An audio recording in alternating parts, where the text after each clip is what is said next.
We're in New Braunfels, Texas, and we're in Chris's house. This is Chris right here. We're in his man cave. Man cave. So you can tell all the men are out here and all the women are out there. And so, anyways, right behind me to my right, your left, is Brooke Plata. The Island Savage. The Island Savage. Nicely done. And we're just sitting here, we're talking, and this is Calvin. I've talked to Calvin on Facebook for a while, like a year, I think. Yeah. And you invited me to go with you somewhere, and anyways, with time and everything, we never really got to do anything. But El Salvador. El Salvador. So I just wanted to record Kevin's testimony of what happened last night to him, and so I'll just leave it to him. Yeah. Well, I had my gallbladder removed 2 years ago. And they told me that when you have it removed, it's going to take a little time for your body to recover. And so your liver produces this thing called bile to help digest your food. And so 2 years later, my liver is still pumping out all this bile, and so my food has been digested, but everything else is going in has been digested. So I constantly had diarrhea, and they put me on medication to try to slow it down and bring it together, and maybe not stop increasing the bile from happening. But if I take the medication, I'm good. If I don't take the medication, then I'm having trouble again. So when I saw Pete yesterday, I told him about my situation about the gallbladder, and explained to him what the function of the gallbladder, and my wife said, well, he needs a new gallbladder. And so Pete lays his hands on my side where the gallbladder is supposed to be, and I felt this heat.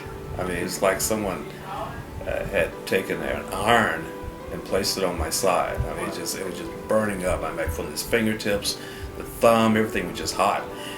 And he finished praying. He said, well, what could you do? And I said, well, if I have a grande white chocolate mocha, that way I can tell if the gallbladder is there or if it's functioning properly. And so when we left the conference, went straight to Starbucks and ordered a triple grande white chocolate mocha, and I drank that from Starbucks all the way to Austin. Got to Austin, we were there hanging out with friends, no problem at all, no problem at all.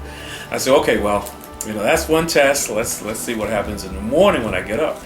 And so I usually have a glass of water, and that was trigger the liver to start producing bile.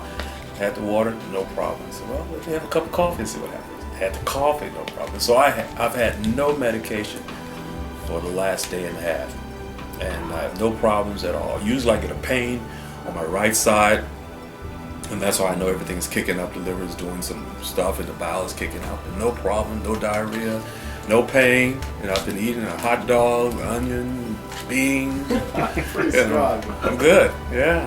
So I'll see my doctor in a couple days for a physical, and so we can talk about what happens when a man has a gallbladder restored. That's good. And guys, I don't record this to say, hey, look at Pete. I don't do this to say, hey, Pete prayed for him and Pete gave him a gallbladder and stuff like that.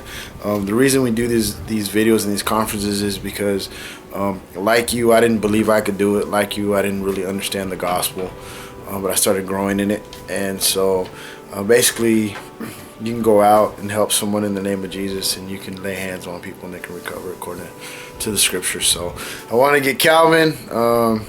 I got some other testimonies that I'll be putting up, but that's just, it's an amazing thing. I remember after I got done touching him, I put my hand on his wife's hand, she like it was cold. So I'm like, it's like not even me. It's just really weird.